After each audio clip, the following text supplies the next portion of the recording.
You're listening to the Coop Homeschool Podcast. This is your podcast for community, humility, and joyful fun in homeschooling. I'm Mandy. I'm Jessica. And this is The Coop. Today, the question is, should I homeschool? Girl, you know you should. Totally. In this episode, we are helping answer the common question, should I homeschool? Many people find themselves debating whether or not to homeschool their child.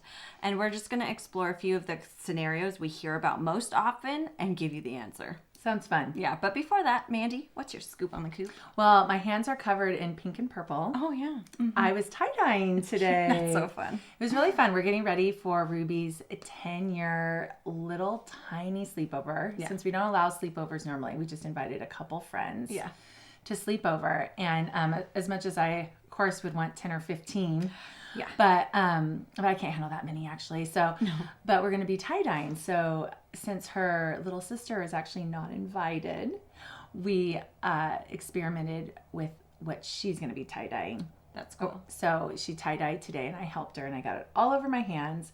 But it's a really fun craft, and now I'm like, oh, yeah. I'm so glad they're going to have this experience. Do you need gloves? You do. Gloves. I have them for my you. daughter had gloves on, but I thought she was going to be handling it all, and then I was like, oh wait, and then yeah. But it's hopefully it'll be beautiful. But it's 6 to 8 hours. It has to sit in its dye, and then you wash it individually and dry it individually. So I'm like, I'm gonna have to do that for 5 tote bags. Super fun. Yeah. I don't like tie-dyeing. I don't like messy, like really messy crafts like that. I don't like anything that's going to stain my fingers. Yeah. It's not my favorite. Well, I think we're going to do it outside because I realized if they drip this onto our tile, into the grout, that's not coming out. No, it won't. And so, yeah, we'll just set up the table outside and then. Perfect. Yeah. Awesome. This week has been a really warm week here in San Diego. It's still February. I know this is airing in March, but it's still February here, and it's been hot, like hot. Hot. And so we've been taking the opportunity to do our school outside, and it's just been so fun. And I had forgotten between how hot it gets in the late summer, early fall, and then how cold it gets all of a sudden. You know, we don't go and utilize the backyard as much. So I had forgotten that whenever we're out there doing school, it leads to what I was calling backyard school. You know, then we're helping the fruit trees, we're cleaning up the weeds again because we're already right there, and we just do 20 minutes worth of work, and we're connecting with the earth. Like, it's just a really neat experience, and it's no time. I mean, I could have just been scrolling my phone in the house instead. We need to uninstall Instagram. For sure. Oh my goodness. So I really enjoyed our backyard school this week. And the girls made juiced your tangerines. Yeah, I made them go outside. So today's the day where your daughter comes over and hangs out with mine alone. And so they were getting their own time, and they wanted to do a video game. And I was like, oh, okay, fine. So they played, and we worked together on setting a reasonable amount of time for it.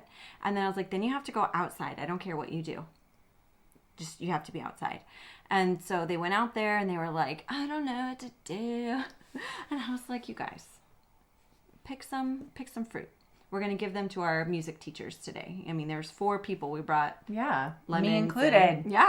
Lemons and tangerines too. So I was like, pick the lemons, pick the tangerines. There's a bajillion on the trees. We're never, if we don't keep up. do it, they won't stay good. They will fall, and then you'll get rats. And then you can have your pet rat. So anyway, so then they did that, and they really wanted like an incentive, and yours was really lobbying for lemonade. She's like, but we have to put sugar in it. Because they are never allowed lemonade. Right. And I was like, that's true. And I would prefer if you actually juice those tangerines because they're full of seeds. They're delicious. Yeah, but you're not going to just You don't want to eat them because you're just sitting there spitting. Yeah. So I was like, we're going to juice the tangerines instead. And so they cut probably about 50 tangerines in half, and they juiced them. It took like 30 minutes. So cute. And they were so proud of it. And I was like, see, done. Yeah, and that's why we homeschool. That's why we homeschool. Like, they got their playtime. They got earth time. They... we're little farmers today. Maybe some reasoning in there about why we should choose one over the other. Working nutrition. together. Yeah. You know, navigating having a 4-year-old around. Right. And then off they went to ukulele lessons, and then mine went to gymnastics, and then yours went to piano and dance. Yeah. And then I tie-dyed. I mean, right.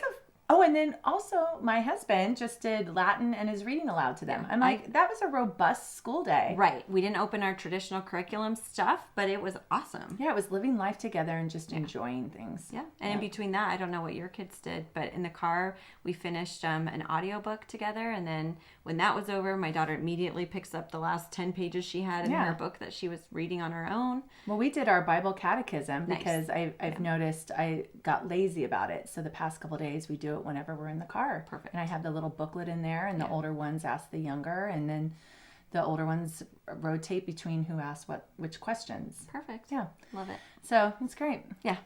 All right, let's get to our topic here. So between the ever-growing popularity of homeschooling in the last 30-ish years, and for those who recently experienced it due to COVID, there's still a lot of people wondering whether or not they should homeschool their child. And so last week we talked about whether you could. And so that was a different question. And, we thought it was interesting to kind of separate the two ideas. And so the could I homeschool was very much more like, well, can you? Yeah. Could you? Could you do this? Right. Do you want to? And so this is more, would it benefit your kid for you to do it rather than it being centered around yourself as much? So I'm going to offer some scenarios. Ooh. And then we're going to discuss them. Ooh. So we like to surprise each other with the topics so that the discussion is kind of fun and lively while we can still navigate a cohesive episode. So scenario number 1, I want to customize my child's education. Should I homeschool? Oh. I mean, yeah. I mean, that's the only way you could. I mean, it is for the most part. A lot of people consider private schools or they consider, tutors. And so outside of the public school scenario, could you have a tutor who's teaching them Latin? Yeah. And so a lot of people try to customize education by adding on. Yeah, it just makes their work day longer. Sure. I know if I were to be at work from 7:30 to 3:30, I don't want to come home now and do another 2 hours of work. Right. But if I had free time all morning, right, and had fun with a friend farming, right, and then had some lessons, I can come home and do my Latin. An hour of Latin with Dad. Yeah. Sounds great. I know. Yeah. So, perhaps before your child was school aged, you dreamed of all the things that you would want your child to learn. You do. You think, oh, I'm going to make sure my kid knows how to do this and how to do that. And then many people send them off to the school and their kids probably aren't going to learn that thing. Yeah. I don't think we daydream as parents of young children. I can't wait for my kids to have their times tables memorized. Exactly. Everyone kind of dreads it, actually. Right. Of course I want my kids to have strong basic math skills. It's going to serve them well in life to be able to do things in their heads quickly. But I don't dream about that. I want them to be good people and strong character, to know important things for themselves. And to play games together and have family experiences together. Right. So the learning that I want for my kids goes well beyond the 5 subjects, that traditional schools tend to center around. And so I don't think that government schools can truly provide a customized education. I think if that's how you would customize it yourself, fine. But if you want to customize education... if you truly did customize it for those 5 subjects and only did that's still you customizing. When you do science, you might be pursuing something deeper, or you might be picking a topic in science that's of particular interest to them. So even if you just stuck to those core subjects, you can personalize within those core subjects and not have to do what the institutional school is doing. Exactly. So homeschooling can look any way you want, which is what you're saying. So you can include all the subjects that are important to you or you feel are standard and the kids should know, but you can go at your own pace. You can dive deep when you want to dive deep. You can explore it the way that it makes sense to your child. It's not just their interests that are different. It's their learning styles that are different. It's their ability to be emotionally mature enough to handle certain subjects at certain times in their lives. Yeah. You know, there's some topics that you want to teach about. You know, it's February right now. It's Black History Month. Mm-hmm. There's certain topics that you want to make sure your kids are emotionally prepared to discuss, or customize it in a way that is appropriate for your child. Yeah. You know, if you're talking about world history, there's a lot of war and scary stuff in there. And you want to make sure you're teaching it well and suited to your kid. Yeah. You know, and my kid likes things a lot differently than the kid next door. You know, and so it doesn't make sense for them all to sit in one classroom and do it the exact same way. Yeah, and you can have those conversations all throughout the day, which I think is really cool. You don't have to wait till bedtime, or you don't have to wait till dinner time. Right. You can be having those wonderful learning, you know, you inserting yourself and your values all throughout the day. Exactly. And it could come down to the content within the subject, the nuance of how it's being presented, what kind of worldview is being presented that you don't want. You know, that's customized education. And the government schools, one size fits all. If your school in your neighborhood has agreed to using certain content, you're stuck. You can't exactly opt out. Yeah. And, you know, attendance laws are super strict, and so it makes it very difficult for you to have any ability to make a change for your child in a government school. And here, what's interesting about me and what I'm doing with my kids, I'm actually teaching them a lot of the things that conservatives don't want their kids being taught. Right. But I'm doing it in a way with our Christian worldview. Right. And you're doing it. Yes. Not a stranger. And I'm seeing their reaction. Yeah. And I'm seeing their looks or their openness or their closedness or their judgment or whatever. And I'm able to say, hey, you know, let's pull back a little bit and let's think about what that means. Right. And I get to introduce that to them. And you've got your husband to rely on when you're like, I brought this topic up and, you know, we need some help to discuss it. I know, you know, it's nice to have the support system too. Yeah. I mean, my 7-year-old actually asked, close your kids' ears right now. But if you're listening to this out loud, but my 7-year-old actually just asked 2 days ago, but how does the penis get into the vagina? I was like, it just goes in. No, but how? I want to know how. And I was like, show me a picture. I was like, oh, so yeah. Do you want to know what I said, or should I just let them wonder? I think you should let them wonder. All right. But then there was dancing involved and shaking of butts. Let me just say. But I was trying to be really careful and really minimal in that information. Right, because you don't want it to come across as shameful or embarrassing. So that's what I said too. I said it's just a fact of life. Like the older two weren't even fazed by it. Yeah, this is how animals make babies, you know. And so, but it was just funny. This 7-year-old, but she was the one probing. Right. The other ones didn't even care to probe. No, you know? I know. It's just like my 10-year-old. I'm like, hello. Anyway. Yeah. But that's the thing, is that we have the ability to do that. Mm-hmm. So if you want to customize your child's education, you should homeschool. Mm-hmm. Scenario number 2. My child is struggling in school. Should I homeschool? So the struggle could be lots of things. Maybe they're struggling to keep up. And as I was writing this out, I used quotations around that. To keep up, or is another set of quotes here, falling behind. And it can be so tempting to provide them an alternative and prevent their struggles. And I know that there's a lot of people who don't want to prevent their kids' struggles. They see being able to overcome a struggle or a shortcoming as a good trait in life, which it can be. I totally see the merit in that. But I'm not sure that with education and the setting of a public school, that's where you want to pick that battle. Right. We're probably going to have plenty of opportunity to struggle at some point, you know, whether it's in relationships or education. You're going to struggle at some point in your life. You don't need to do it when they're 5 or 6 years old and they're falling behind because they're not ready to read. And in public. There's nowhere to hide it. No. It's obvious when kids are struggling. Yeah.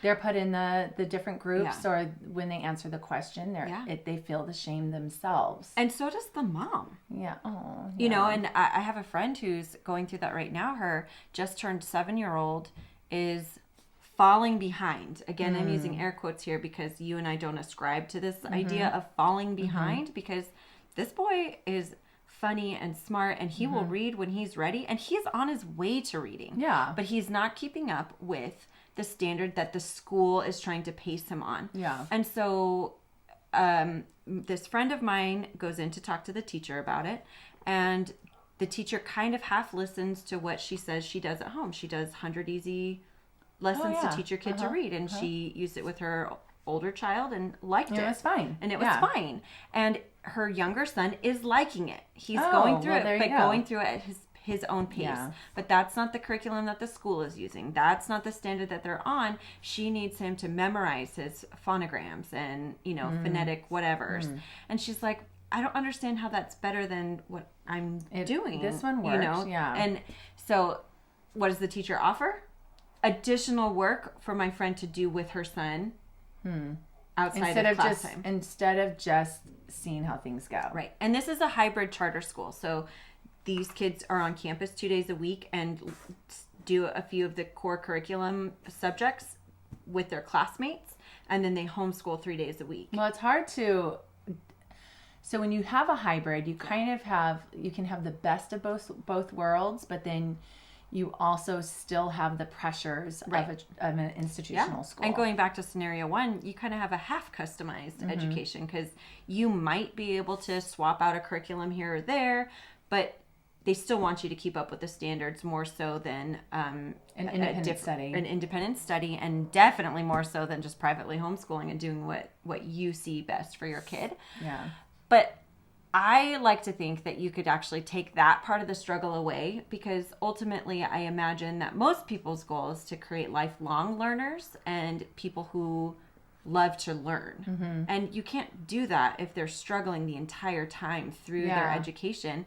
It gets to a point where people read a book and they're like, oh, a book, because it was a struggle for them their whole life, and you don't want that. You want them to be open to hearing things, open to learning, but you can't do that if they're always behind or being labeled. It's just anxiety producing. And it doesn't sound like in a lot of these struggling situations that the children are feeling loved during it and accepted. Like it's more shaming or disappointment or anxiety. Yeah, it's constant competition, testing, and comparison. And so how can you feel good about yourself if you're the one struggling when they're like, oh, look at Susie over there can do it. Why can't you? That is not a healthy example. That is not a healthy way of doing things. And how can you thrive in that kind of environment? I mean, let alone keep up. Yeah. In Teaching from Rest, Sarah McKenzie says something about either teaching or learning is a liturgy of love. Yes.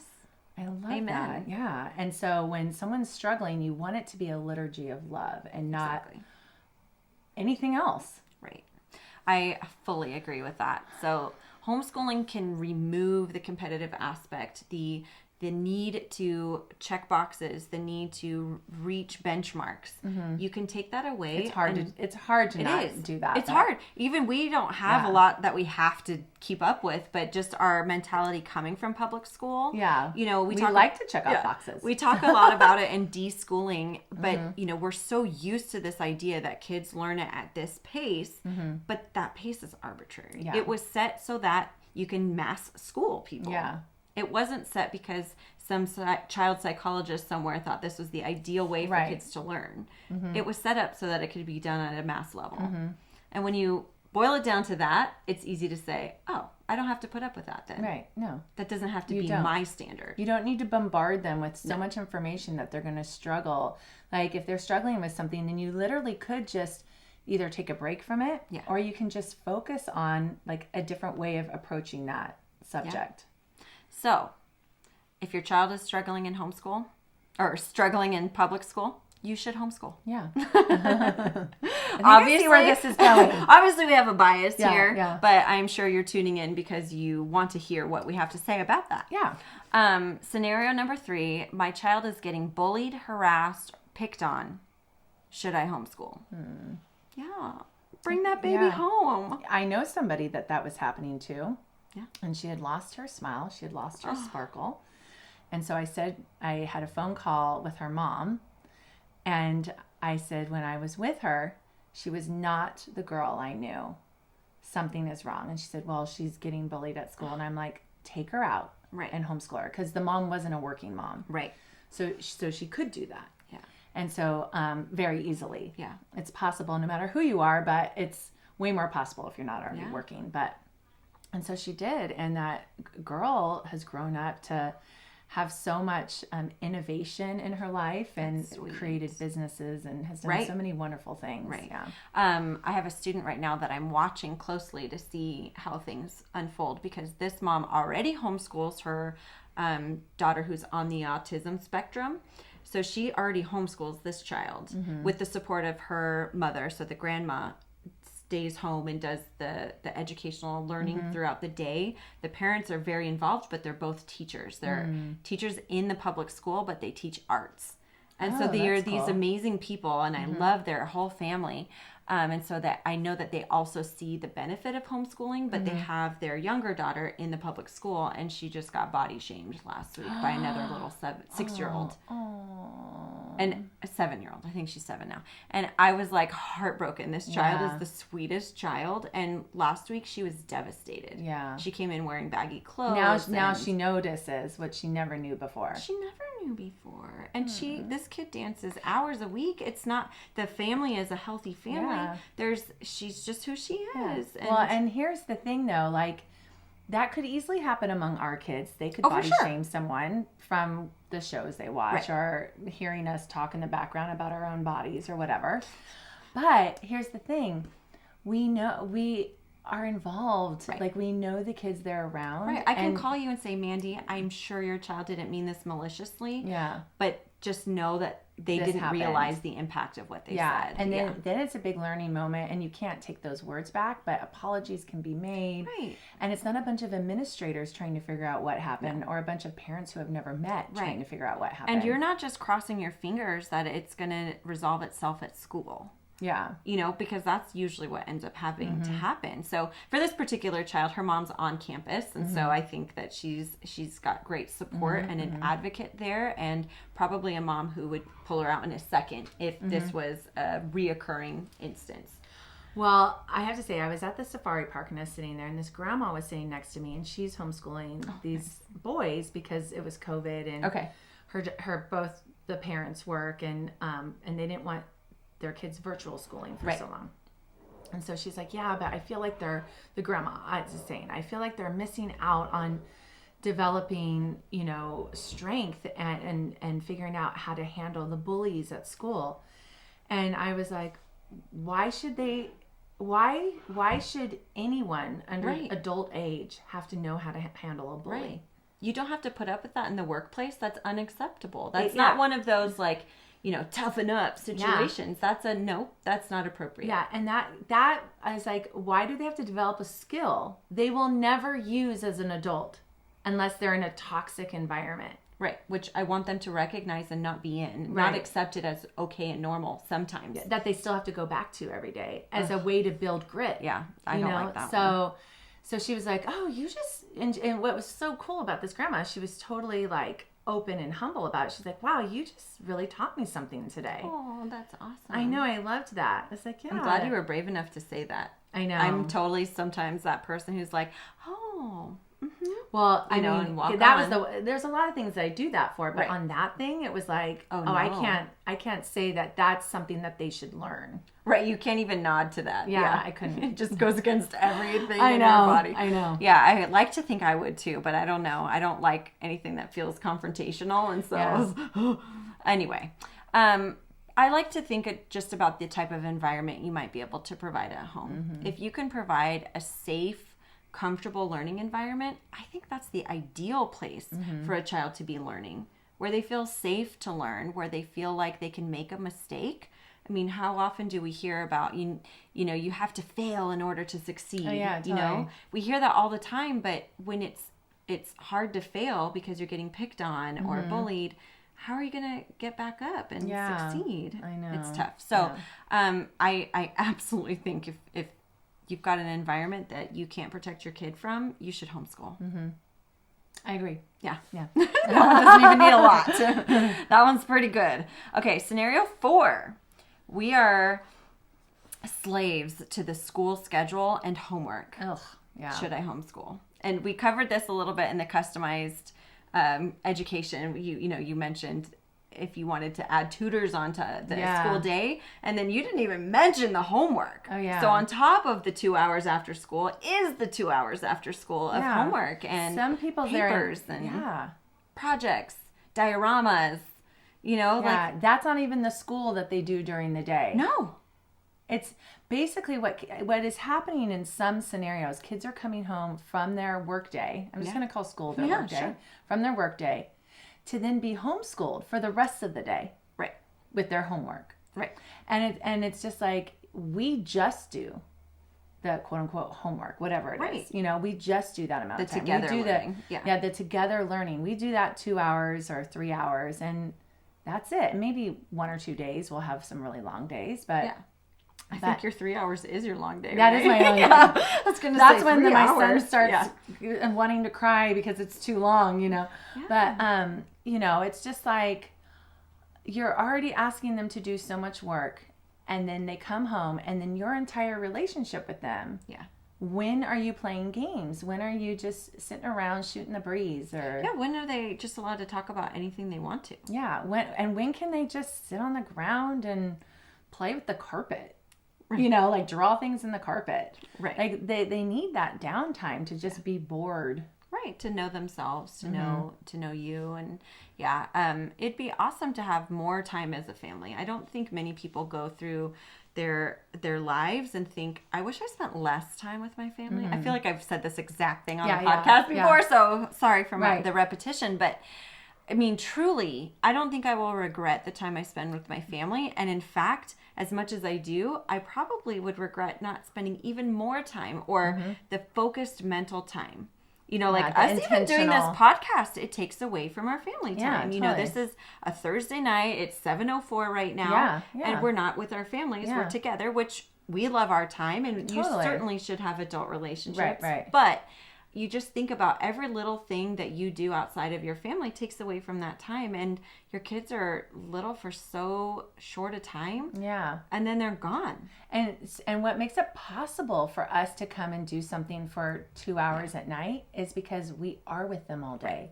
It's not like they've been somewhere else all day and then they get home and we leave. Right. I find it hilarious when I come here on Thursdays when I do. My kids are like, "You're leaving?" Aww. And I'm like, really? Aww. We were together all day. I know, they're all giving me a hard time all day. And they're like, let me give you a hug. Right. Seriously? No. I love it, and I know definitely. they love me. And there is something about saying goodnight to somebody or goodbye that feels differently than, of course, taking advantage of all the time you have together. So I know, but it's just funny to me because I'm like, seriously? We're together all the time. I was just sitting next to our mutual friend in gymnastics who's a homeschool mom, and someone else was saying, oh, I was so glad to just get away from the kids so I could go to work, which I totally get. Right. But then our friend was like, all I want is to be with my kids. I know. And that's when we talked about that in the last episode, could I homeschool? If you like being with your kids during the day, you can absolutely homeschool. Yeah. It's not easy. Right. We definitely want a break. We definitely need a quiet minute here and there. But it's that whole concept of those memes about as soon as your child takes a nap, you're like, oh, I miss them. What's she doing? When's nap time? When's nap time? When's nap time? And they fall asleep and then you're like, where's my baby? I love them so much. You're peeking in on them. We love our kids the most when they're sleeping. Right. But it's the same concept. Yeah. While we, of course, need a break, we still desire them and want to be with them. And so homeschooling just provides that opportunity. Definitely. And if you feel like you're lacking for family time, I absolutely think you should homeschool. It's amazing the amount of time you have together. And, we didn't expect my husband to be a work from home dad. Right. But COVID made that happen. And because we homeschool, we get so much more time with him. You have lunch with him almost every day, unless you're on a field trip or something. Well, even if we don't sit down to lunch together, he has a lunch break. Yeah. And he takes his 10-minute breaks, throughout the day and wrestles with August. He checks in on Sophia's books, and connects with his children. Yeah. You know, and I don't want to cry, so I can't keep talking about it because the tears will start coming. But it really is. I mean, just think, in 10 years, Sophia and Ruby are going to be 20. Micah's going to be 22. Right? But they get all of this some time. of them have asked to live with us the rest of their lives. And we said, of course, yes, baby. Of course. Yeah. But that's the thing. Build us a tiny house, and you can have this one. Yeah, sure. They can have the tiny house. No, just kidding. But that's the thing is that's what I want, and that's what I want to build. And homeschooling is the way for my family to do definitely. that. Yeah. You know, we go through the hard things together and the easy things. We don't have to fill my husband in later. I mean, we still do because we go on adventures he can't join us on. But we don't have to like have a super fast 10-minute check-in for everybody's day. We get a leisurely dinner. We get to really talk and be present in each other's lives all the time. Yeah. And the kids will get busier. Yeah. Sophia's going to probably want to have a job and some personal space and autonomy. And so we're investing in her now. Yeah. Not later. And if you keep homeschooling, which I know you plan to do, you'll still have more time with her. Right. Than if she went off to school at, for 0 period at 6 a.m. I know. All right, let's go to the next one. Yeah. Scenario number 5, my child has special needs. Should I homeschool? This one's a little bit tougher because neither of us have children who have anything diagnosed or anything even suspected, really. So I think that this is just a reassurance for most people. But your child could be an atypical learner. Maybe they need a special environment in order to learn. So maybe they need to be busy and move around. They're kinesthetic learners. Maybe there's some type of ADD or ADHD going on. Homeschooling can still support that. And actually, sometimes in a bigger way, because you can do all the multimodalities. Right. If you just look up that word, multimodality, right?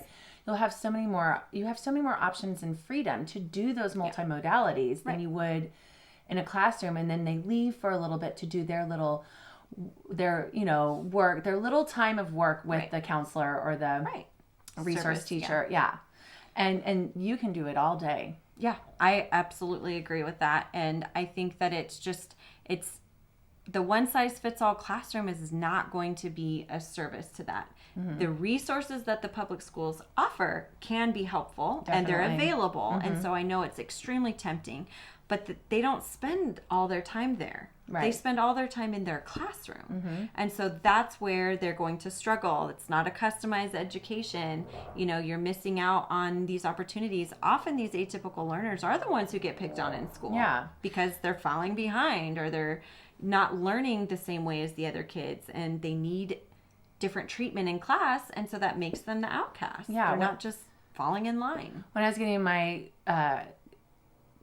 credential in counseling back in the year 2000, but I remember that. Conan O'Brien. Back in the year 2000, I was getting my counseling credential, and what was interesting is the trend at that time was mainstreaming special needs kids because it was a benefit to the other kids, and so then they were really involved with helping kids acclimate and helping kids, the average kids, see the benefit of having relationships with people of all different shapes, sizes, and intelligence and whatever. But I don't know. Now I don't really hear much about that. I think the trend started going towards multiculturalism. Right. And so the kids are, I think, still integrated. They are. But now, the idea is, well, we help you with all of your services. And so they get pulled out from certain subjects at certain times to receive their services and keep up with their IEPs. But as we know, the teachers are responsible for those individualized education plans that they have to have. Those teachers who have because I had special needs kids in my class when I was in 7th and 8th grade as a teacher. And it is hard. I can't even imagine. I only had 12 kids in my periods to be able to, walk through their course of study and things like that. And I wasn't even supposed to use the curriculum. Right. I had to do my own thing. Right. So I started homeschooling in that mode, being an eclectic homeschooler then and there. Up with things. Yeah. But it is so hard, and those teachers are doing the best they can and they have the best intention, but it's too hard to keep track of that many kids in a classroom. Yeah. It is. And so they're not getting the attention they might not be getting the attention, I should say, that you think they're getting in the in the institutional school. Or at least it's not exclusive right. to the institutional school. So there are services to be had. Many states can help you with that. And I think that can be extremely helpful. Yeah, and our charter school podcast episode, we talked about different charter schools. The Independent Study Charter School also provides services too. So if money is an issue, then you can enroll with that, still do your homeschooling, but they will tell you interventions to do at home. Right. And then you can still see the therapist that works within your schedule. Absolutely. And still have that special time and freedom that comes with homeschooling. Exactly. So if you have a child with special needs, you should homeschool. Yeah, I agree. Yeah. All right. Is there anything you would say you shouldn't homeschool to? I'm just kidding. Ones that we don't want to talk about. There are definitely people who should not homeschool. Right, that's true. But that's not what we were talking about. You're probably not listening to our podcast if you're one of those. So now it's time for the Coop Q A. So, where we answer your questions. Yeah. I was ready to move on here. I was going to say, I feel like we dipped into this question a little bit just because I already knew what this question was. My last scenario is somewhat in line here, but we chose this question for this episode because it coincides. We saw this question come up on Facebook. I have a child that I think might have a learning disability. My friend suggested getting the child tested to get an IEP and services. Would I need to enroll in the public school to receive those services? And the answer is no.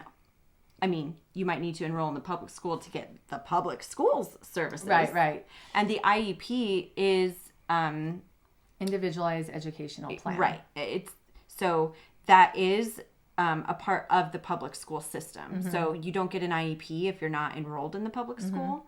But that's not the only place that diagnoses you. Normally you start with your doctor. And the IEP guarantees you services. Yes. And will follow you whatever institutional school or charter school you decide. Right. But you don't need an IEP, like you were saying, to get everything that you need plus more. Right. That's just the standard for the public school system. But you don't need it. You can get your diagnoses. And then you can find services. And then what I started saying for the previous scenario was that there are states that allow homeschooled students to still participate in public services.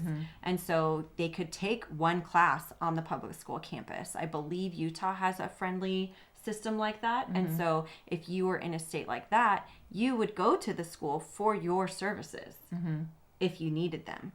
But you can do all of your educating at home. Yeah, it just depends on their, because some places don't have charter schools for independent study or whatever. Right. California is stricter. If you privately homeschool, you get nothing from the state schools. So you can't participate in their sports programs, nothing. But we have independent study charter schools in California. So if services were really important to you, that would be an option. You could enroll in one of those and receive services and still have some autonomy over the educational aspect for your child. But no, you don't need to get an IEP in order to get your child tested and to get services. Yeah, and I mean, it'll come out of your pocket. Right. But so that's just what you have to decide too. But what I love is the strugglingreader.net, I think it is. She was at the homeschool conference I went to this last summer. Yeah, the strugglingreader.net. So she handles like dyslexia and dysgraphia and all that. And what she provides in her curriculum is actually an inventory of tests. Yeah. So that you can test your child the way that she would normally. She used to be a resource specialist for a public school district, and people went to her to do the inventory of tests and then provide the interventions. And so she wanted to provide that for homeschooling families because she started homeschooling. Yeah. And so, and so she has a whole booklet on testing your child, getting the diagnosis. Right. And then from there, you could be like, oh, I want a second opinion, or, okay, that's enough for me to know. Right. And then what are the interventions she's saying to do? Right. And hands down, she always says multi-modalities. So look it up. That. Yeah. And start doing some of those things. And that might be all you need. And a lot of therapists, what they provide you are activities and exercises. What they provide your child are activities and exercises. But if you know what those activities and exercises are, you can practice them at home. And then the therapist is just used for checking in. So if you have another way of checking in with someone, you can kind of scale back on the budget and just check in every 3 months instead of weekly. Exactly. Yep. Thanks for listening. We love your support. Be sure to subscribe to our podcast, leave a rating and review to let us know how we're doing, and share our podcast with your friends who need a little community, humility, and joyful fun in homeschooling.